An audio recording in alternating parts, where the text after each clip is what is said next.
नमस्कार, मैं Baljeet Dhaka Pinnacle coaching centre से आप सभी का स्वागत करता हूं। और आज हम डिस्कस करते हैं एक नई सीरीज़ स्टार्ट कर रहे हैं इकोनॉमिक्स से रिलेटेड। इकोनॉमिक्स बहुत ही महत्वपूर्ण सब्जेक्ट के रूप में आप देख सकते हैं। महत्वपूर्ण इस नज़र में एसएससी सीजीएल के लिए कि काफ़ी स्टूडेंट है वो इकोनॉमिक्स से बहुत घबराते हैं। हालांकि बहुत आसान सब्जेक्ट है, लेकिन हाईली इंटर रिलेटेड और लॉजिकल सब्जेक्ट है। अगर आपने इसको समझने की कोशिश नहीं की, एक दूसरी चीज़ों के साथ में लिंक बनाने की कोशिश नहीं की, तो ये आपको थोड़ा मुश्किल लगेगा। लेकिन अगर इसको एसएससी में जिस तरह से क्वेश्चन आते हैं उस पर्सपेक्टिव से प्लस समझकर लॉजिकली आपकी थ्योरी थोड़ी स्ट्रॉन्ग हो, इन दोनों चीज़ों का कम्बिनेशन हो, तो इकोनॉमिक्स बहुत ही आसान सब्जेक्ट लगने वाला है। टोटल 2016 में अगर हम बात करें, टोटल ये 40 क्वेश्चन सेट्स हम उसका एनालिसिस कर रहे हैं 2016 में जो आए कि क्या कोई नया ट्रेंड इकोनॉमिक्स में आ रहा है। अगर मैं इकोनॉमिक्स का पिछले साल का ट्रेंड और पिछले 5-6 साल के ट्रेंड के बारे में डिस्कस करूं तो कोई बहुत ज़्यादा फ़र्क नज़र नहीं आया। हालांकि टोटल 40 सेट्स में 55 इकोनॉमिक्स के क्वेश्चन आए हैं और वो 55 क्वेश्चंस हैं हाईली मिक्स हैं, मतलब कि मैक्रो इकोनॉमिक्स, माइक्रो इकोनॉमिक्स, ये सारे और फैक्चुअल क्वेश्चन, ये हर तरह की वैरायटी है वो 55 क्वेश्चन में पाई गई है। इसका अभिप्राय आप इसको इस नज़र से भी समझ सकते हैं कि आप सिर्फ कुछ एक चुनिंदा टॉपिक को इकोनॉमिक्स में आप शामिल नहीं कर सकते, ओवरऑल सिनेरियो आपको इसमें इंक्लूड करना पड़ेगा। इकोनॉमिक्स एक बहुत ही डाइवर्स पर्सपेक्टिव है, लेकिन मुझे लगता है कि अगर आप जैसे क्वेश्चन आ रहे हैं उसके बेस पे थ्योरी करने की कोशिश करें तो आप ज़्यादा प्रिसाइज प्रिपरेशन कर पाएंगे, जो कि हमारा मकसद होगा। क्योंकि माइक्रो इकोनॉमिक्स अपने आप में बहुत बड़ा सब्जेक्ट है, मैक्रो इकोनॉमिक्स बहुत बड़ा सब्जेक्ट है, Indian economy as such factual perspective से काफ़ी ज़्यादा बड़ा सब्जेक्ट है। तो उन सभी की तैयारी और सिर्फ 1 या 2 क्वेश्चन आते हैं उनके लिए करना बहुत ही मुश्किल होगा। तो हमारी क्या अप्रोच रहेगी वो हम लोग देखने की कोशिश करते हैं। एक बहुत ही यूनिक अप्रोच हम इसमें अपना रहे हैं इकोनॉमिक्स में, और वो क्या अप्रोच है कि जो पिछले साल क्वेश्चन आए उन सारे क्वेश्चन की जो थ्योरी है, क्वेश्चन प्लस उनसे related associated theory logically concept wise अगर हम वो कर लेते हैं तो अगर आप आ पाएंगे पिछले 4-5 साल के जो सारे क्वेश्चन हैं, मोस्टली क्वेश्चन आप सोल्व कर पाएंगे और वो बहुत ज़्यादा आसान भी आपको नजर आएगा। क्यों आसान नजर आएगा? क्योंकि जब आप थ्योरी प्लस एमसीक्यू जो वास्तव में एग्जाम में आया है उसका कम्बिनेशन करने की कोशिश करते हैं तो ए की तैयारी करते समय आपका कॉन्फिडेंस लेवल बहुत हाई होता है। क्यों हाई होता है? क्योंकि आपको पता है कि उस तरह के क्वेश्चन आने हैं, आपके आलतू फालतू चीज़ें नहीं कर रहे। दूसरी बात, जिस तरह से क्वेश्चन आ रहे हैं उस क्वेश्चन के बेस पे अगर हम थ्योरी करते हैं, उस क्वेश्चन के ऊपर थ्योरी करते हैं, तो जिस लहजे में, जिस स्टाइल में एक इकोनॉमिक्स पढ़नी चाहिए एसएससी सीजीएल के लिए, वो हम लोग पढ़ पाते हैं। मतलब कि बहुत ज़्यादा अननेसेसरी थ्योरेटिकल चीज़ें पढ़ने के बजाय उसका एक एप्लीकेशन पार्ट हो कि थ्योरी को एमसीक्यू के साथ कैसे क्लब किया जाए जो एग्ज़ाम में वास्तव में आ रहा है, वो पढ़ने से आप ज़्यादा एफिशिएंटली और इफेक्टिवली अपनी तैयारी कर पाओगे इकोनॉमिक्स से रिलेटेड। तो इस कॉन्सेप्ट को ध्यान में रखते हुए, जिसका हमने नाम दिया एमसीक्यू बेस्ड थ्योरी, जो कि स्पेशल इकोनॉमिक्स से रिलेटेड ज़्यादा ये रेलिवेंट है, वो हम लोग करने की कोशिश करेंगे। एसएससी सीजीएल में जो पिछले साल एग्ज़ाम हुए थे 40 सेट से सारे क्वेश्चन जो इकोनॉमिक्स आए हैं वो हमने लिए हैं और उसके अनुसार एक तो जो सारे क्वेश्चन सोल्व किए करेंगे और उन सारे क्वेश्चन से रिलेटेड जो थ्योरी है पार्ट है वो हम लोग इसमें पूरा एक एक करके सारी थ्योरी को हम एक्सप्लेन करेंगे। ये स्टूडेंट के लिए बहुत ही एक नाइस एक्सपीरियंस मैं बोलने वाला हूँ कि इस तरह से होगा, क्योंकि वो तैयारी करने में आपकी बहुत ज़्यादा मदद कर सकता है। नंबर 1। अब एक बार देख लेते हैं कि क्वेश्चन के ऊपर चलते हैं जिससे कि आपको और समझ में भी आए। उससे पहले मैं आपको बताना चाहूँगा कि अगर ये पूरी इकोनॉमिक्स या पूरी GK, math, reasoning, English, GK including tyre 1, tyre 2, tyre 3 की बहुत अच्छी तरह से प्रिपरेशन करना चाहते हैं तो आप पिनेकल का हिस्सा बन सकते हैं। कैसे बनेंगे? आप हमारा जॉब एश्योर, आप हमारा online coaching batch programme join कर सकते हैं या हार्ड ड्राइव कोर्स ज्वाइन कर सकते हैं। कहाँ पे करेंगे? www.sscpinnacle.com, वहाँ पे जाइए और वहाँ से ये ज्वाइन कर सकते हैं। इससे आप जितने भी वीडियो हमारे बनाते हैं, नोट्स है, टेस्ट सीरीज़ है, वीडियो एक्सप्लेनेशन है, टेस्ट सीरीज़ की, दंगल सीरीज़, टायर 1, टायर 2, टायर 3, हर तरह के एग्जाम पॉइंट ऑफ व्यू से आप तैयारी कर सकते हैं। पहला क्वेश्चन हम देखते हैं। आप ऊपर डेट भी देख सकते हैं कि ये कब आया है, जिससे 2016 से रिलेटेड सारे क्वेश्चन है, तो डेट वगैरह देख सकते हैं कि शिफ्ट कौन सी शिफ्ट में क्वेश्चन आए हैं। पहला क्वेश्चन है, trickle down theory ignores the impact of economic growth on. Trickle down theory है, क्वेश्चन समझिए, एक थ्योरी है ट्रिकल डाउन थ्योरी, उसके ऊपर है ये question. Impact of economic growth on, किस इम्पैक्ट को वो इकोनॉमिक ग्रोथ के किस एस्पेक्ट को इग्नोर करती है, मतलब इंक्लूड नहीं करती। पहले हम उस थ्योरी को समझ लेते हैं, फिर आप ये ऑप्शन देखिए, आपको बहुत आसान सा क्वेश्चन लगेगा ये। अगर आपने ये थ्योरी समझने के पीछे नहीं की कोशिश नहीं की है, मतलब कि ट्रिकल डाउन थ्योरी वास्तव में होती क्या है, तो फिर थोड़ा रट्टा ज़्यादा हो जाएगा और समझ कम होने की वजह से अगर इस पर और क्वेश्चन अगली बार 2017 में या 2018 में कोई क्वेश्चन आता है तो इसका जवाब देना थोड़ा मुश्किल हो जाएगा। तो हम डिटेल में समझने की कोशिश करते हैं कि ट्रिकल डाउन थ्योरी वो है क्या। और आप ध्यान रखिए कि ये एक एक लाइन बहुत ज़्यादा इंपॉर्टेंट है। आप देखेंगे डायरेक्टली या इनडायरेक्टली बहुत सारे क्वेश्चन जो 2016 में है, डायरेक्टली या इनडायरेक्टली इनसे आपको काफ़ी रिलेटेड मिलेंगे। ट्रिकल डाउन इकोनॉमिक्स भी बोलते हैं इस ट्रिकल डाउन थ्योरी को, तो अगर इकोनॉमिक्स वर्ड आए या ट्रिकल डाउन थ्योरी आए तो कोई ज़्यादा फर्क नहीं है, सेम ही चीज़ को एक दूसरे की अल्टरनेटिव भाषा में यूज किया गया। Is a term associated with लेजे फेरे कैपिटलिज्म। एक क्वेश्चन ऐसे भी आ सकता है कि विच theory is associated with trickle down impact या ट्रिकल डाउन इकोनॉमिक्स, या ऐसे उल्टा भी आ सकता है कि लेजे फेरे कैपिटलिज्म किसको निम्नलिखित में रिप्रेजेंट करता है। तो लेजे फेरे क्या होता है? लेजे फेरे अपने आप में फ्री इकोनॉमी मतलब मार्केट इकोनॉमी को बोलते हैं। एक होता है कैपिटलिज्म। कैपिटलिज्म का मतलब जहाँ पे कि ट्रेड हो या बिजनेस हो वो बहुत आसान हो करना। जैसे 1991 के बाद इंडिया में जो कैपिटलिज्म है उसकी तरफ हम लोग बढ़ रहे हैं। हालांकि अभी भी मिक्स इकोनॉमी है इंडिया की, लेकिन 3 टाइप की इकोनॉमी होती है मोटे तौर पे। एक कैपिटलिज्म होता है, एक मिक्स इकोनॉमी होती है और एक सोशल इकोनॉमी होती है। सोशल में क्या होता है कि ज़्यादातर गवर्नमेंट का कंट्रोल होता है, बहुत ज़्यादा कंट्रोल होता है गवर्नमेंट का। मिक्स में कुछ पोर्शन होता है वो प्राइवेट सेक्टर का होता है और कुछ होता है गवर्नमेंट सेक्टर को मिक्स इकोनॉमी बोलते हैं, जैसे कि इंडिया की है। और एक होता है कैपिटलिज्म जिसमें कि ज़्यादा बोलबाला होता है, वो प्राइवेट सेक्टर का होता है। तो लेजे फेरे उसी को बोलते हैं कि जहाँ पे कि प्राइवेट सेक्टर बहुत ज़्यादा डोमिनेट करे। इसका मतलब ट्रिकल डाउन थ्योरी होती है वो इस सिद्धांत को या इस आइडिया को ज़्यादा सपोर्ट करती है, इसके नज़दीक है। In general and more specifically supply side economics. एक क्वेश्चन आएगा कि सप्लाई साइड इकोनॉमिक्स क्या होती है, सीधा क्वेश्चन आता है एग्जाम में। आप देखेंगे कि 55 क्वेश्चन में ये भी है कि what is supply side economics.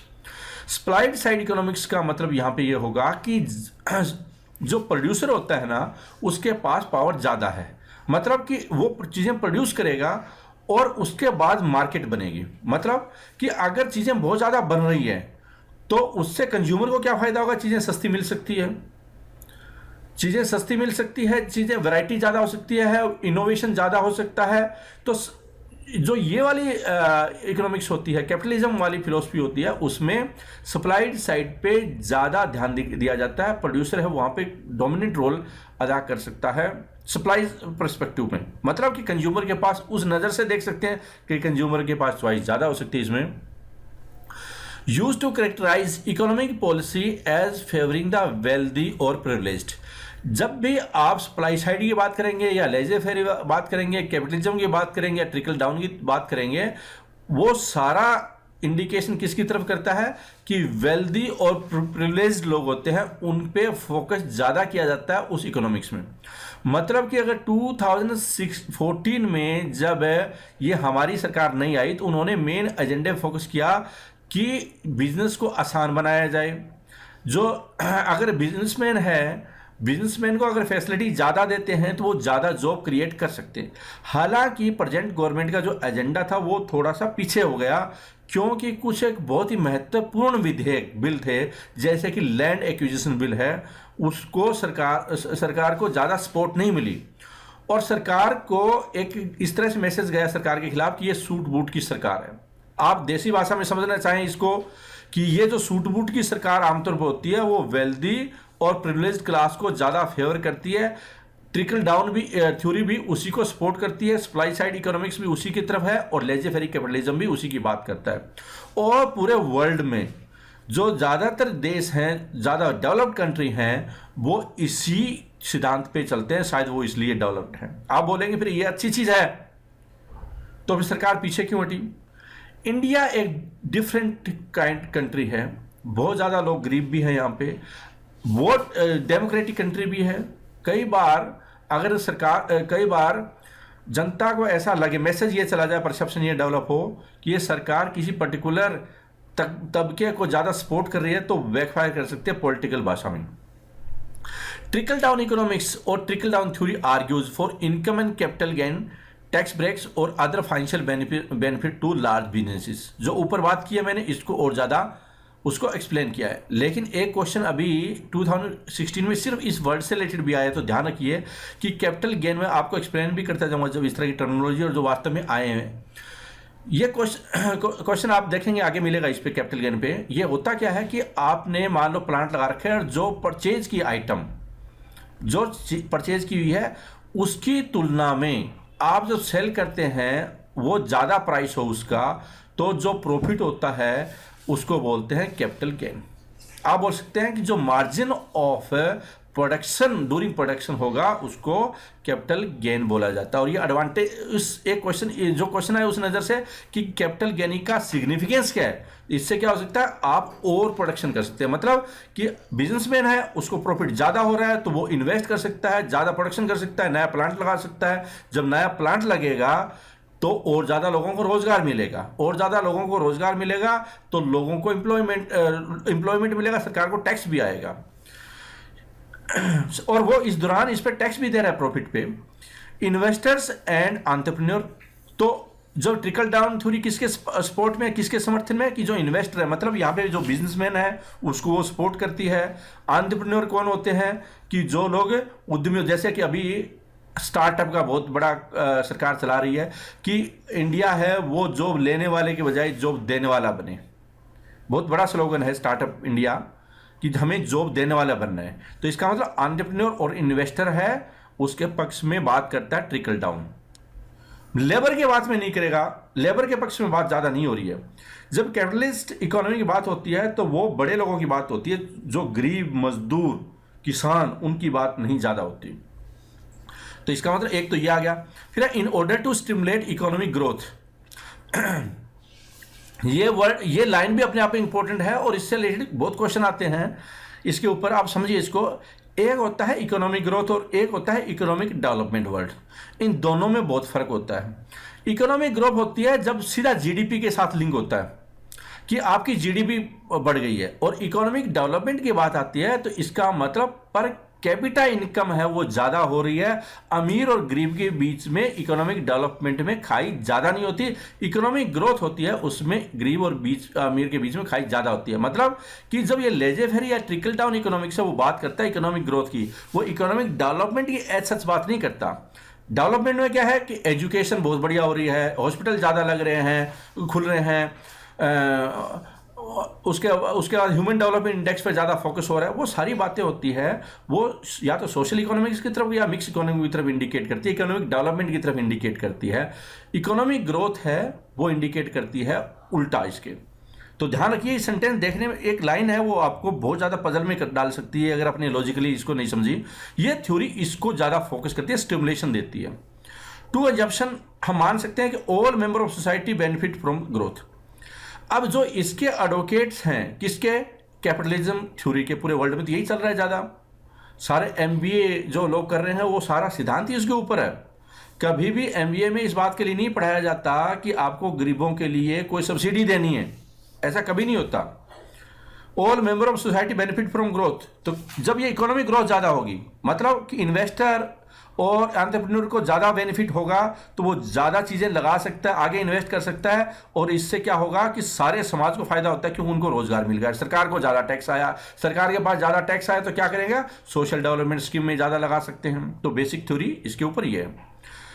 इसके जो उल्टी थ्योरी मैंने बताई कि सोशलिस्ट वाली या फिर मिक्स्ड इकोनॉमी वाली, उसमें क्या होता है कि सब्सिडी वगैरह ज़्यादा दी जाती है, उसमें इसके ऊपर फोकस नहीं होता एंटरप्रेन्योर या इन्वेस्टर के पास में, वहाँ पे उस पर टैक्स बल्कि ज़्यादा लगता है, स्टिमुलस वहाँ पे कम होता है, उसको बेनिफिट ज़्यादा नहीं देते।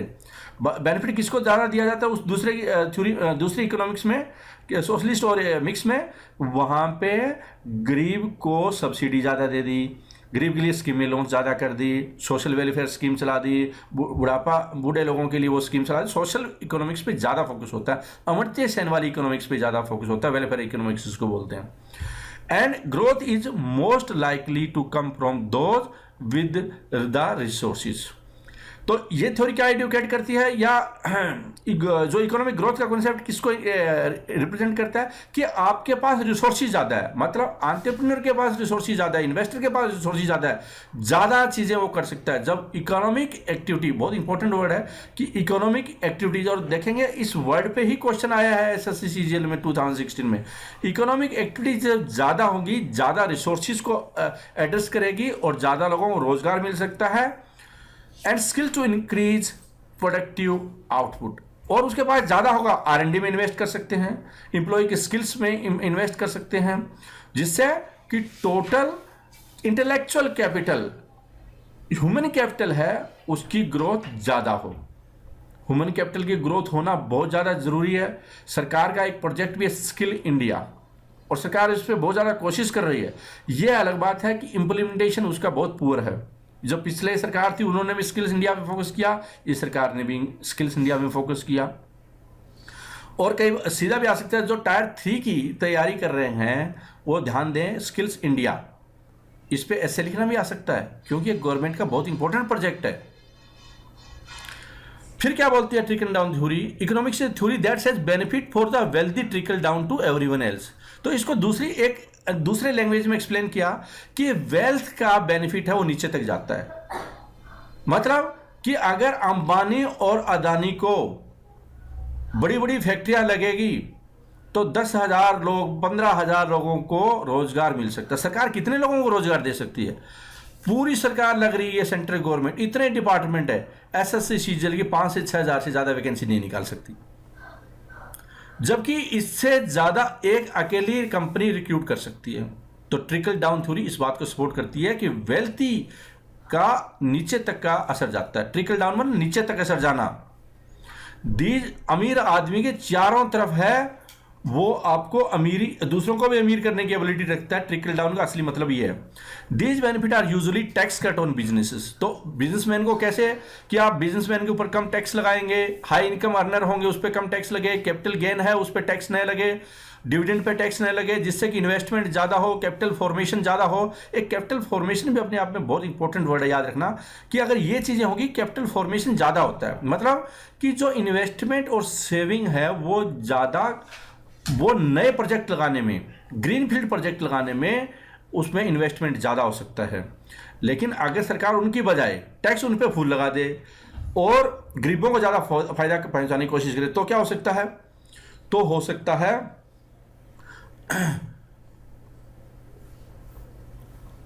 तो GDP होती है वो तेज गति से नहीं बढ़ेगी, लेकिन अमीर और गरीबी के बीच में खाई कम होगी। पिछले साल वेनेजुएला के राष्ट्रपति की डेथ हुई थी, तो पूरे वर्ल्ड में इस बात के लिए, क्योंकि वो सोशल इकोनॉमिक्स के लिए, सोशल वेलफेयर स्कीम्स के लिए पूरे वर्ल्ड में फेमस है, वो जाना जाता है। तो आप थोड़ा उस पर भी नज़र दौड़ा सकते हैं अगर आपको सोशल इकोनॉमिक्स ज़्यादा समझनी है तो। Trickle down economics assume investor, saver and company owner are the real driver of growth, कि अगर इनको पहुंचाया तो यही वास्तव में सब कुछ करता जाता है पूरी इकोनॉमिक्स के। They use any extra cash from tax cut to expand business growth. Investor buy more companies or stocks. The first reference to trickle down economics came from। अच्छा, ये क्वेश्चन आता है कि क्या ट्रिकल डाउन थ्योरी किसने दी? क्या इस तरह क्वेश्चन आ सकता है? इस पे क्वेश्चन इस तरह से नहीं आएगा, लेकिन ये बताया जा सकता है कि सबसे पहले रेफरेंस ट्रिकल डाउन थ्योरी का कहाँ से हुआ, क्योंकि ऐसा किसी आदमी ने ये थ्योरी नहीं दी है, बल्कि आदमी ने बोला कि ये तो ट्रिकल डाउन इफेक्ट है, कि गरीबों, अमीरों को अगर फायदा पहुंचाए तो वो नीचे तक आएगी बात।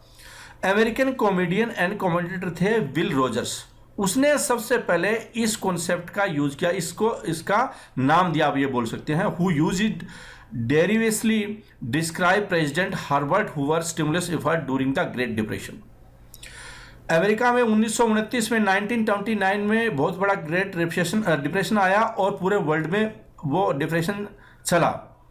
तो उस टाइम में ये बात चली और उस टाइम में राष्ट्रपति के जो एफर्ट्स थे उसके ऊपर ये बोला गया। और आप बोल सकते हैं कि इसी से उल्टी एक इकोनॉमिक्स की थ्योरी बहुत ज़्यादा वर्ल्ड में फेमस हुई। आप बोल सकते हैं कि ये एडम स्मिथ की आप इनहेरिट एक लिगेसी है, trickle down theory. Adam Smith जो फादर ऑफ इकोनॉमिक्स में बोला जाता है, लेकिन जो मॉडर्न इकोनॉमिक्स है उसमें केनेशियन मॉडल है, उसका प्रभाव ज़्यादा है।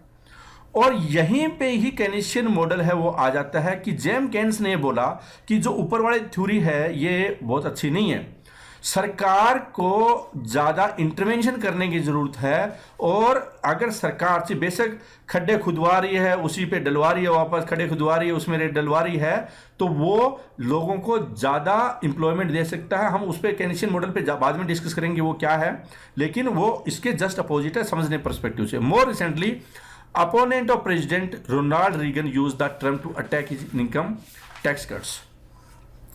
तो जब ये सिलसिला चला तो इनकम टैक्स कट किया रोनाल्ड रीगन ने, वहाँ पे अमेरिका में राष्ट्रपति थे। तो लोगों ने बोला कि ये तो ट्रिकल डाउन हो रहा है, ट्रिकल डाउन के सपोर्टर है। और ट्रिकल डाउन के सपोर्टर को थोड़ी कई बार जनता कोई अच्छे नज़र से नहीं देखती। हालांकि पूरा अमेरिका है वो इस थ्योरी को सपोर्ट करता है। और यहाँ तक कि जो नए राष्ट्रपति आए हैं डोनाल्ड ट्रंप, वो भी अभी बड़ी देखने वाली बात है वो किस तरह की विचारधारा को सपोर्ट करते हैं। क्या वो भी ट्रिकल डाउन थ्योरी का पक्ष करते हैं या नहीं करते हैं, आप इस पे नज़र बना सकते हैं। अब चलते हैं कि वो क्वेश्चन है, क्या इसके आधार पे हम आंसर दे सकते हैं नहीं दे सकते। मैं उम्मीद करता हूँ कि आपको मुद्दा समझ में आया होगा। Trickle down theory ignores the impact of economic growth home. Trickle down theory किसको इंपैक्ट करती है? इन्वेस्टमेंट को, यस, ज़्यादा इन्वेस्टमेंट होती है उससे। सेविंग को, यस, क्योंकि लोगों के पास, उच्च तबके के पास पैसा ज़्यादा होगा, टैक्स कम देना पड़ेगा, तो वो ज़्यादा इन्वेस्ट कर सकते हैं, ज़्यादा सेव कर सकते हैं, ग्रोथ के लिए इंपॉर्टेंट होगा। फिर है कंजप्शन, इससे कंजप्शन बढ़ेगी। अगर ज़्यादा लोगों के पास, धीरे धीरे ट्रिकल डाउन नीचे तक गया, इम्पैक्ट ज़्यादा लोगों तक गया, तो कंजप्शन बढ़ेगी, अल्टीमेटली कंज्यूमर को भी फायदा होगा, क्योंकि जो इन्वेस्टर है वो ज़्यादा आइडिया ला रहा है। इनकम डिस्ट्रीब्यूशन, मतलब कि अमीर और गरीब के बीच में इनकम डिस्ट्रीब्यूशन का मतलब क्या होता है कि जो संपदा होती है, वेल्थ होती है, वो कुछ लोगों तक सीमित नहीं रहे, वो ज़्यादा लोगों तक डिस्ट्रीब्यूट हो। मतलब अमीर और गरीब के बीच में खाई है वो कम से कम हो, ज़्यादा गैप ना हो अमीर और गरीब के बीच में। तो ये बात, ये ट्रिकल डाउन थ्योरी की हजम नहीं हो रही। तो ये एक किस्म से ये इम्पैक्ट को, इस इम्पैक्ट को इग्नोर करती है। इनकम डिस्ट्रीब्यूशन की बात नहीं करती है, तीनों बात करती है। तो मैं उम्मीद करता हूँ कि ये समझ में आया होगा। इनकम डिस्ट्रीब्यूशन मतलब कि इक्विटी इन द सोसाइटी, इसका दूसरा वर्ड ये भी आता है एग्जाम में, इक्विटी वर्ड आए तो इसका मतलब सभी का फायदा हो रहा है, सभी का फायदा हो रहा है। सोशल इक्विटी, इकोनॉमिक्स इक्विटी, जो एसएससी सीजीएल टायर 3 की तैयारी कर रहे हैं, इस तरह के वर्डिंग आप ज़रूर अपनी भाषा में यूज़ कीजिए, सीखिए इसका सिग्निफिकेंस क्या है। वरना आपके जो अगर खास वर्ड यूज़ नहीं हुए और लॉजिकल सीक्वेंस नहीं बनी तो कोई बहुत ज़्यादा नंबर नहीं मिलने वाले हैं। तो इसका आंसर था सी, इनकम डिस्ट्रीब्यूशन को सपोर्ट नहीं करती, उसके खिलाफ है। नेक्स्ट क्वेश्चन पे चलते हैं। Controller and auditor general of India do not audit the receipt and expenditure of, किसकी नहीं करता? देखो ये जो क्वेश्चन है इंडियन पॉलिटी में भी आ सकता है और ये जो क्वेश्चन है वो इकोनॉमिक्स का भी हो सकता है। एक होता है कॉन्स्टिट्यूशनल बॉडी, ये कॉन्स्टिट्यूशनल बॉडी है। 3 टाइप की बॉडीज होती है, एक कॉन्स्टिट्यूशनल बॉडी, एक स्टैट्यूटरी बॉडी और एक एग्जीक्यूटिव बॉडी। जो कॉन्स्टिट्यूशनल बॉडी न हो उनको कई बार नॉन कॉन्स्टिट्यूशनल बॉडी भी बोला जाता है, तो ये भी ध्यान रख सकते हैं। एक तो क्वेश्चन ये कॉन्स्टिट्यूशनल बॉडी क्वेश्चन है कि वो निम्नलिखित में से किसका ऑडिट नहीं करता। बहुत ही डीप में ये क्वेश्चन, इतना आसान नहीं है। सेंट्रल गवर्नमेंट, अब पहले एक थ्योरी पढ़ लेते हैं इससे रिलेटेड जो जुड़ी है, उससे आपको समझ में आ जाएगा। मैंने आपको बता दिया कि कॉन्स्टिट्यूशनल बॉडी 3 टाइप की बॉडी होती है और उसमें कॉन्स्टिट्यूशनल बॉडी है। कॉन्स्टिट्यूशनल बॉडी का मतलब होता है कि सीधा संविधान में आर्टिकल है और उसके जरिए उस बॉडी को बनाया जाता है। गवर्नमेंट का डायरेक्ट रिलेशन इसके साथ में नहीं होता, ये संवैधानिक संस्था होती है। इसका मतलब कि जैसे कि कैग, विनोद राय, आपने नाम सुना होगा। पिछली बार जब विनोद राय थे यूपीए गवर्नमेंट में, तो उन्होंने 2G स्कैम या बाकी कोयला घोटाला कई चीज़ों का पर्दाफाश किया। तो एक बहुत ही इंपॉर्टेंट संस्था है और इसकी जो रिपोर्ट आती है वो पार्लियामेंट में रखी जाती है और पीएससी पब्लिक अकाउंट कमेटी वो उसको पब्लिक अकाउंट कमेटी है उसकी स्क्रूटनी करती है, उस पर एक्शन लेती है। और हम देखते हैं इसका received and expenditure from the consolidated fund of India end of the state and union territory having legislative assembly. किसका ऑडिट हुआ? एक तो है कि consolidated fund of India. Consolidated fund of India क्या होता है कि सरकार के पास जितना भी टैक्स वगैरह से रेवेन्यू आता है या लोन वगैरह से आता है उसको कंसोलिडेटेड फंड ऑफ इंडिया बोला जाता है। और ऐसे ही स्टेट के पास में, ये केंद्र सरकार और ये स्टेट और यूनियन टेरिटरी, उनकी लेजिस्लेटिव असेंबली में भी वहाँ पे consolidated fund of the state होता है या यूनियन टेरिटरी होता है। तो उनका जो एक्सपेंडिचर होगा और रिसीट होगी, आमदनी और खर्चे का ऑडिट है वो वो क्या करता है। एक तो ये बात है। दूसरी और क्या काम है इसका कैग का? Trading, manufacturing, profit and loss account and balance sheet and other subsidiary account kept in any government department, accounts of stores and stock kept in the government office और डिपार्टमेंट्स। जो मैन्युफैक्चरिंग फर्म होती है या आप बोल सकते हैं कि गवर्नमेंट डिपार्टमेंट, देखो गवर्नमेंट कंपनी और गवर्नमेंट डिपार्टमेंट में फर्क होता है। एग्जांपल के तौर पे गवर्नमेंट डिपार्टमेंट है पोस्ट ऑफिस, लेकिन गवर्नमेंट जो कंपनी होती है, गवर्नमेंट कंपनी आप एग्जांपल के तौर पे देख सकते हैं जो कि 1956 एक्ट कंपनी एक्ट से बनती है, उनका भी ऑडिट ये करती है डिपार्टमेंट पोस्ट ऑफिस का ऑडिट आप बोल सकते हैं, और इसका भी ऑडिट ये कर रही है कंपनी एक्ट का। बहुत सारी जो गवर्नमेंट कंपनीज होती है पीएससी होती है वो कंपनी एक्ट के जरिए भी बनती है। कॉर्पोरेशन एस्टेब्लिश्ड बाय और under law made by parliament in accordance with the provision of the respective legislation. Corporation LIC corporation है। इसके अलावा कोल इंडिया या इस तरह की जो कॉर्पोरेशन होते हैं, बड़ी कॉर्पोरेशन होती है, जनरल इंश्योरेंस भी कंपनियां उसमें शामिल। हम जो इंडियन पॉलिटी है शायद उसमें ये बात करें कि what is difference between corporation, what is difference between companies and department, ये सारा पब्लिक एडमिनिस्ट्रेशन के टॉपिक में आता है। हालांकि एसएससी के सिलेबस में इस तरह के क्वेश्चन नहीं आएंगे कि डिफरेंस क्या है, लेकिन आप बोल सकते हैं यहाँ पे मोटे तौर पे कि कॉर्पोरेशन का भी करती है, कंपनी भी करती है, गवर्नमेंट डिपार्टमेंट का करती है, स्टेट गवर्नमेंट का करती है, केंद्र सरकार का भी करती है, लेजिस्लेटिव का करती है। यहाँ पे लाइनें इस वजह से लिखी हुई है कि इस भाषा में जैसे क्वेश्चन आया हुआ है, थोड़ा डीप आया हुआ है, क्वेश्चन लेवल इतना आसान नहीं है। Authorities and bodies substantially financed from consolidated fund of the union and state government. अब इसका मतलब क्या? Authorities and bodies substantially financed from the consolidated fund of India. अगर कोई इस तरह की संस्था हो, अथॉरिटी हो, IRDA Indian insurance regulatory and development authority of India, अगर उसका ऑडिट करना हो तो कौन करेगा? तो वो अथॉरिटी है। रेगुलेटरी बॉडी है वो भी अथॉरिटी हो सकती है। इसके अलावा गवर्नमेंट जो और बॉडीज होती है वो भी उसका भी वो CAG ऑडिट करती है। तो ये बात भी इंपॉर्टेंट है कि अथॉरिटीज और बॉडीज होती है। एनी बॉडी और authority even though not substantially financed from the consolidated fund of India, the audit of which may be instructed to the CAG. Anybody or authority, even though, देखो ऊपर लिखा हुआ नहीं है कहीं पे भी, और इम्पोर्टेंट बात है ये, लेकिन अगर सरकार चाहे प्रेसिडेंट के माध्यम से कैग को यह आदेश दिया जा सकता है, रिकमेंडेशन दी जा सकती है कि आप इस अथॉरिटी की ऑडिट कीजिए। तो इसका मतलब कि उनके पास, प्रेसिडेंट के पास ये पावर है कि उसको ये बात बोले। प्रेसिडेंट का मतलब सरकार के पास केंद्र होते हैं प्रेसिडेंट के नाम से। Grant and loan given by the government two bodies and authority for specific purposes. अगर सरकार किसी ऐसी ऑर्गेनाइजेशन को लोन देती है या ग्रांट्स देती है, सरकारी फंड दिया जाता है, ठीक है, किसी इस तरह की संस्था को जो कि बच्चों से रिलेटेड हो सकती है, बूढ़ों से रिलेटेड हो सकती है, खेलों से रिलेटेड हो सकती है, अगर सरकार का कहीं पैसा वहाँ पे लग रहा है तो फिर सरकार उसको ऑडिट के लिए बोल सकती है कैग को। इसमें यहाँ पे एक चीज़ और आप उसको इंटरप्रिटेशन कीजिए, बहुत ज़्यादा महत्वपूर्ण है, और आप उसको इसमें इंक्लूड करने की कोशिश कर सकते हैं कि जैसे कि अभी केसिन ये जो गैस ब्लॉक थे रिलायंस के पास, सरकार और रिलायंस के बीच में, केंद्र सरकार और रिलायंस के बीच में समझौता था कि रिलायंस कंपनी है वो तेल पे रिसर्च करेगी और ढूंढ कर सरकार को देगी। इसका मतलब रिलायंस की बहुत ज़्यादा इन्वेस्टमेंट होनी है, लेकिन उसका फायदा भी उसको मिलना है। तो क्या कैग उसका ऑडिट कर सकती है या नहीं कर सकती? ऐसी सिचुएशन में जहां की गवर्नमेंट का कोई स्टेक है और उसके साथ जब मेमोरेंडम ऑफ अंडरस्टैंडिंग होती है किसी कंपनी के साथ में, तो वहां पे एक क्लोज होती है कि सरकार ऑडिट करवा सकती है।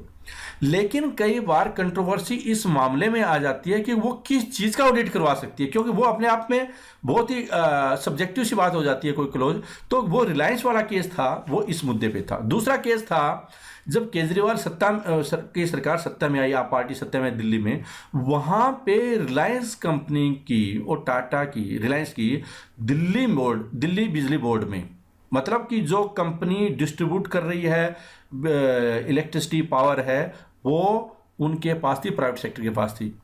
अब उस टाइम में सरकार ने ये बोला कि इसका ऑडिट नहीं किया जा सकता। ये मामला कोर्ट में गया। जो पहले वाली सरकार ने बोला कि ऑडिट नहीं किया जा सकता। केजरीवाल सत्ता में इस वजह से है कि मैं ऑडिट कराऊंगा और इनका पर्दाफाश करूंगा कि वास्तव में जनता से कितना पैसा ले रही है और ये कहीं ना कहीं घपलाबाजी हो रही है। सरकार में आए, सत्ता में आए, कोर्ट गया, हाई कोर्ट में। बताइए हाई कोर्ट में क्या फैसला हुआ होगा? क्या रिलायंस का ऑडिट कैग दोबारा कराने के लिए वो केस उपयुक्त था या नहीं था? तो हाई कोर्ट का फैसला आया कि yes, mister Kejriwal is right, और कैग को पूरी अथॉरिटी है कि वो रिलायंस का ऑडिट करे। और ऑडिट किया तो कहीं ना कहीं कुछ गड़बड़ मिली, और यही कारण कि दिल्ली के जनता के जो बिल थे वो अब कम हुए। फिर आता है interested audit and those of Panchayati Raj institution and urban local body under technical guidance and support. Extremely important but very logical. You have to understand कि what is the meaning of this. आप समझने की कोशिश कीजिए कि इसका पंचायती राज इंस्टीट्यूशन मतलब पंचायतों का, और जो लोकल अर्बन बॉडी और जो पंचायत होती है उसका ऑडिट डायरेक्टली कैग नहीं करती। उसके लिए स्टेट गवर्नमेंट जब ऑडिट होगा राज्य में, उसके बाद वो कैग के पास रिकमेंडेशन या सलाह रिव्यू के लिए भेज सकते हैं। और टेक्निकल गाइडेंस की ऑडिट कैसे करना चाहिए वो प्रोवाइड करती है sport, technical guidance support provide करती है कैग किसको? पंचायती राज इंस्टीट्यूशन के लिए। पंचायती राज इंस्टीट्यूशन के लिए वो गाइडेंस प्रोवाइड करती है। तो आप बोल सकते हैं कि इनडायरेक्टली उसको हेल्प कर सकती है, लेकिन ये कैग कभी भी पंचायत का, इसके पास इतना टाइम नहीं हो सकता या इतने रिसोर्सेज नहीं हो सकते कि हर पंचायत का कैग ऑडिट करना स्टार्ट करे। ठीक है, लेकिन जब ऑडिट, सोशल ऑडिट होता है, आप देखेंगे ग्राम सभा का ऑडिट होता है, सोशल ऑडिट होता है, तो लोकल स्तर पे होता है। उस केस में किस तरह का ऑडिट होना चाहिए, नहीं होना चाहिए, टेक्निकल सपोर्ट है वो कैग देती है। तो ये बहुत ही इंपॉर्टेंट स्टेटमेंट थी सारी, और मैंने एग्जाम्पल के साथ में बताने की कोशिश की। और पहला राज्य था गुजरात जहाँ पे कि ये मामला गया, और मुझे याद आ रहा है, जहाँ तक समझता हूँ मैं, 2002 का केस बनता है ये, मैं अगर गलत नहीं हूँ, जब नरेंद्र मोदी की सरकार थी वहाँ पे, और गुजरात ने पहले राज्य था जिसने हाँ भरी कि हमारा ऑडिट कीजिए, हमें सपोर्ट दीजिए। और उस टाइम में जब वो के चेयरमैन थे, तो उनकी पहली विजिट थी वो, तो उनको जब सरकार ने सपोर्ट दे दिया, स्टेट गवर्नमेंट ने, तो उनका एक बयान आया था और बहुत ज़्यादा दिन चर्चा में रहा कि सभी राज्य सरकारों को भी ऐसे ही सपोर्ट हमें करना चाहिए। तो जैसे आजकल मीडिया में चल रहा है, उस टाइम में काफ़ी मीडिया में चला था। मैं जानता हूं कि आप लोग इतने ज़्यादा पुराने खिलाड़ी नहीं हो इसके नॉलेज के या पॉलिटिक्स के, लेकिन मैं अपना एक्सपीरियंस शेयर कर रहा हूं कि पहले किस तरह की न्यूज़ चल रही थी, तो मैं उसका एक्सप्लेन किया जिससे कि आपको ये बात समझ में आ जाए कि ये मामला कुछ डिफरेंट है, थोड़ा नीचे वाला। अब चलते हैं हम लोग, इसका थोड़ा आर्टिकल पर्सपेक्टिव भी देख सकते हैं कि controller and auditor general of India is the authority established by the constitution under constitution of India. Part 5 में इसका जिक्र है, सब पार्ट 7B। ये कोई याद रखने की ज़्यादा जरूरत नहीं है आपको, आर्टिकल याद रख सकते हैं 148 लेकिन ये भी बस याद रखिए, कहीं ऐसा हो कि कई बार एसएससी आर्टिकल से रिलेटेड क्वेश्चन पूछ सकते हैं, लेकिन आमतौर पे ये भी इतना ज़्यादा इंपॉर्टेंट नहीं है। लेकिन ये कॉन्स्टिट्यूशनल बॉडी है, ये आपको याद रखना है। Who audit all receipt and expenditure of government of India, state government including those of body and authority substantially financed by the government. अब थोड़ा हम ये भी देख लेते हैं कि सबसे पहले कैग 1949 से संस्था है ये कैग की, कौन था? वी नरहरि राव।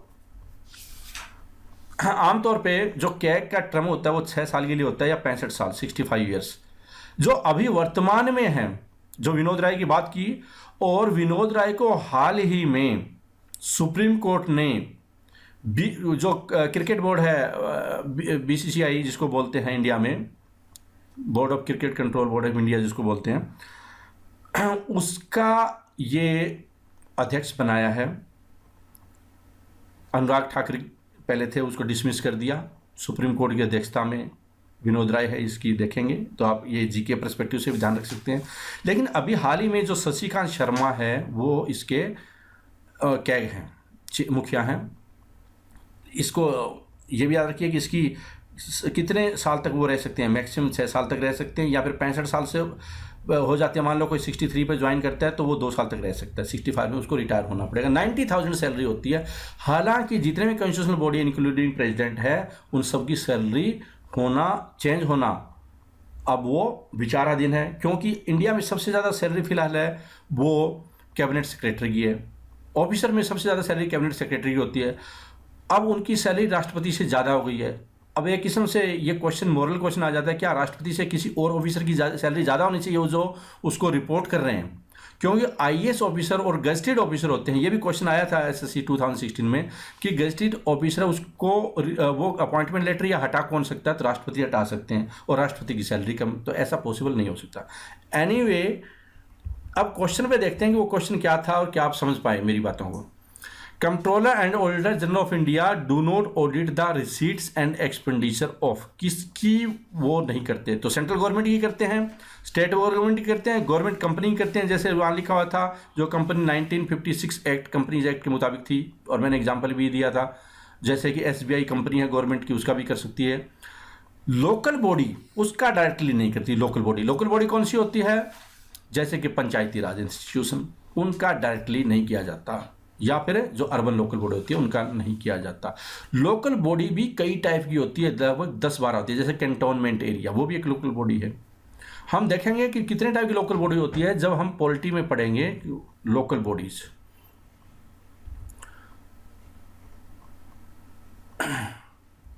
अब चलते हैं क्वेश्चन नंबर नेक्स्ट पे।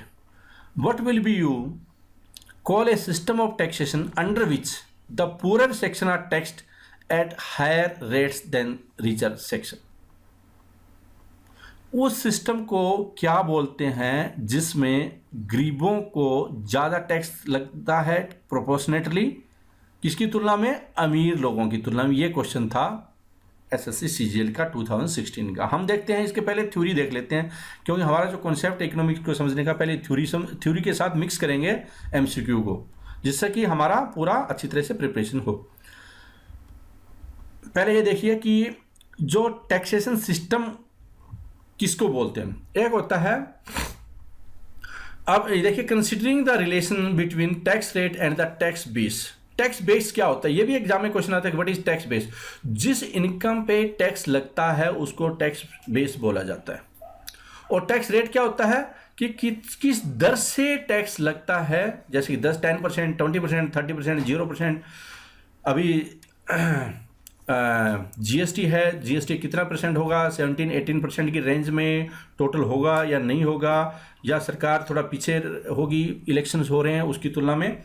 Anyway, there can be 4 type of taxation system हो सकते हैं। एक है proportional taxes, progressive taxes, regressive taxes और डिग्रेसिव टैक्सेस। एक क्वेश्चन आमतौर पे जरूर आता है एग्जाम में इन मुद्दों पे, आसान है, समझने की ज़्यादा ज़रूरत है। जैसे कि इंडिकेट कर रहे हैं, इसी से ही आपको बहुत सारी चीज़ें पता चल जाएगी कि ये मतलब क्या है। प्रोपोर्शनल टैक्सेस किसको बोलते हैं? According to the proportion taxes in which the rate of tax remains constant through the tax base changes और ऑल्सो कॉल्ड प्रोपोर्शनल टैक्सेस। मतलब कि अगर किसी की 5 लाख इनकम हो, 10 लाख इनकम हो, 15 लाख इनकम हो, 20 लाख इनकम हो, अगर 10% टैक्स है तो सभी पे 10% लगना है। मतलब टैक्स रेट सेम होगा, टैक्स बेस है वो चेंज हो सकता है।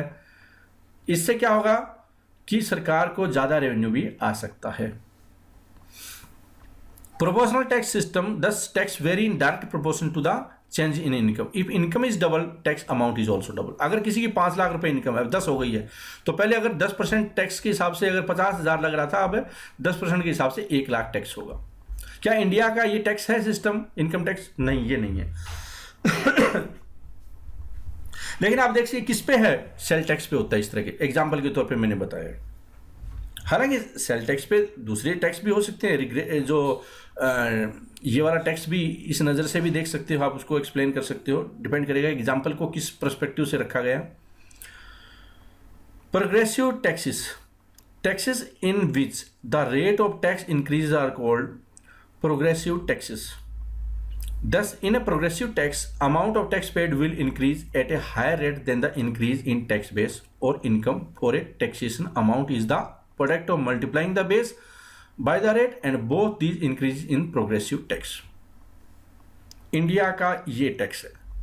जैसे इनकम होगी ज़्यादा, आपका रेट ऑफ टैक्सेशन ज़्यादा होगा।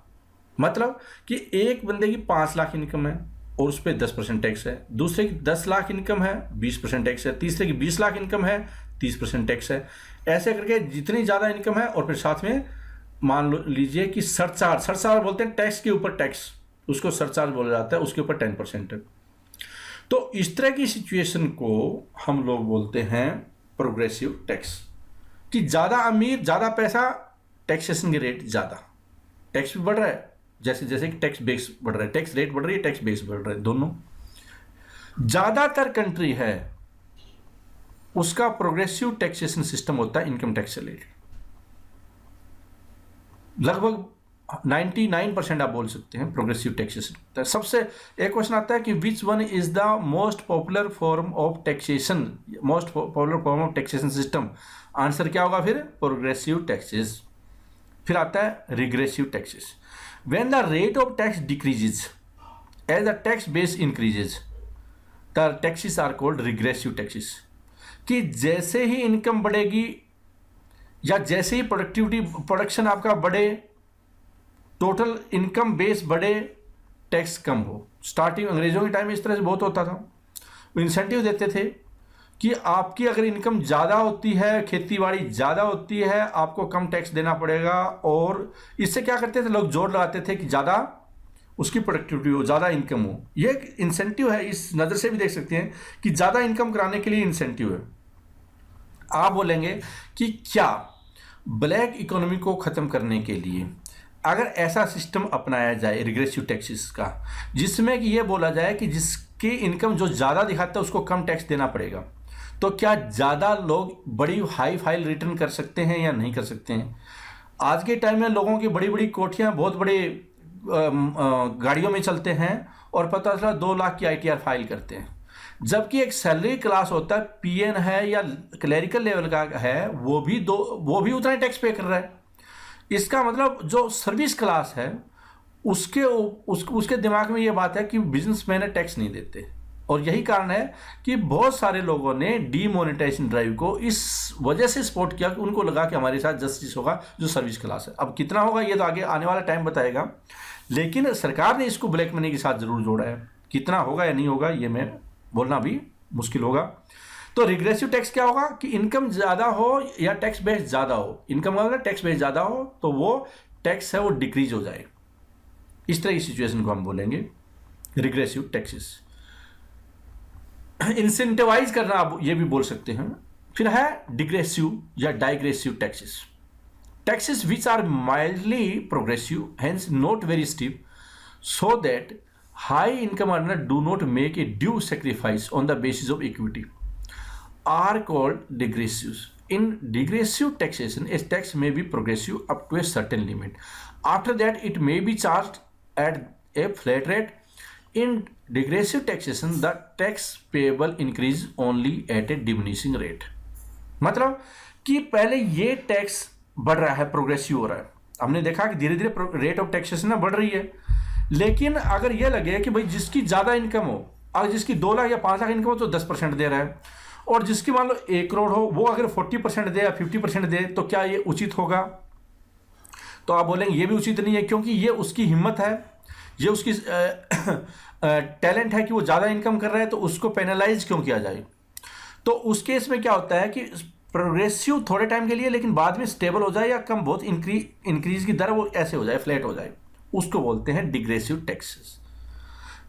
ये भी एक मिक्स होता है। आप बोल सकते हैं ये मिक्स टैक्स है, माइल्ड प्रोग्रेसिव है। प्रोग्रेसिव तो सीधा जैसे इतना फटाफट इनकम बढ़ रही है तो ये बढ़ रहा है, लेकिन इसमें क्या होता है कि ये इस नज़र से जाता है। ग्राफ से समझ सकते हैं, आगे ग्राफ भी दिया हुआ है आपको समझाने के लिए, जिससे कि क्योंकि ये क्वेश्चन शॉर्ट होता है इस टॉपिक पे, तो आप बेटर है कि आप डिफरेंट एंगल से समझने की कोशिश कीजिए, जिससे आपको पता चले कि अगर कोई टैक्स फ्लैट है तो इसका इंटरप्रिटेशन क्या है, अगर इंक्रीजिंग है तो इंटरप्रिटेशन क्या है, डिक्रीजिंग है तो क्या इंटरप्रिटेशन है इस टैक्सेशन सिस्टम में।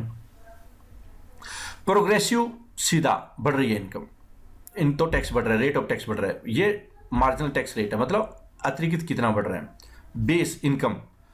रिग्रेसिव में उल्टा, इनकम ज़्यादा टैक्स की दर कम। प्रोपोर्शनल में सेम 10% है तो सभी के लिए, अमीर हो गरीब हो सबके लिए 10%।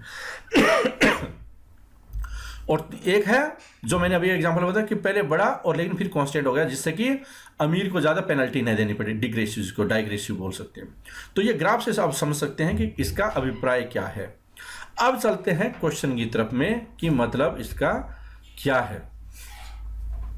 क्वेश्चन था, what will you call a system of taxation under which the poor section are tax at higher rate than the richer section?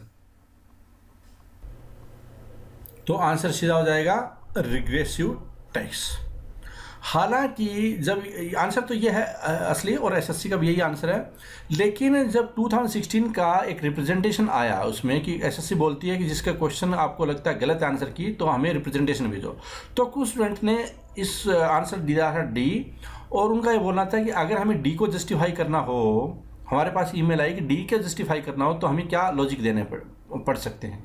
मैंने आपको पूरी थ्योरी समझा दी है, और अगर इस तरह की सिचुएशन में आपको अपना लॉजिक देना हो जिसमें कि आपको सिर्फ ये देखना है, तो आप ये बोलिए, उसको लिखिए कि ये स्टेटमेंट है वो बहुत ज़्यादा क्लियर नहीं है, और इसका इंटरप्रिटेशन है वो ये भी हो सकता है कि डिग्रेसिव, क्योंकि उसमें भी एक पर्टिकुलर टाइम बाद वो कम हो रहा है। हालांकि ये लॉजिक बहुत ज़्यादा उपयुक्त नहीं है, क्योंकि आपने आंसर डी दे रखा है और आपको जस्टिफाई करना है, तो आप उस हिसाब से देख सकते हैं। लेकिन मैंने आपको बताया कि आंसर तो डी है, और आप कैसे जस्टिफाई करोगे तो इसका मतलब स्टेटमेंट के ऊपर आप ज़्यादा ब्लेम कर सकते हैं।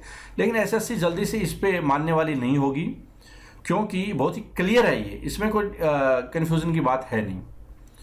एनीवे आंसर क्वेश्चन आए थे रिप्रेजेंटेशन, इसलिए मैं इस पर डिस्कस कर दिया कि स्टूडेंट किस नज़र से भी देख रहे हैं। यह था टैक्सेशन सिस्टम पे।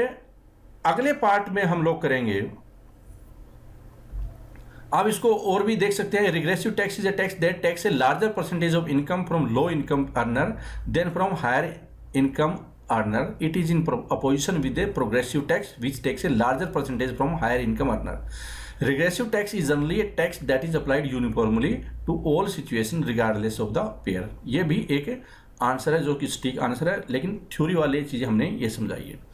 उम्मीद करता हूँ कि theory plus MCQ based on previous year का ये जो कम्बिनेशन है, जिसमें कि हम 55 क्वेश्चंस करेंगे, और जिन स्टूडेंट्स ने अभी पिनेकल को ज्वाइन नहीं किया, ऑनलाइन कोचिंग बैच या हार्ड ड्राइव है, वो ज्वाइन कर सकते हैं, जिससे कि पूरी इकोनॉमिक्स आपके टिप्स पे हो और कोई भी क्वेश्चन आपसे छूट ना पाए। Thank you very much for watching this presentation. All the best.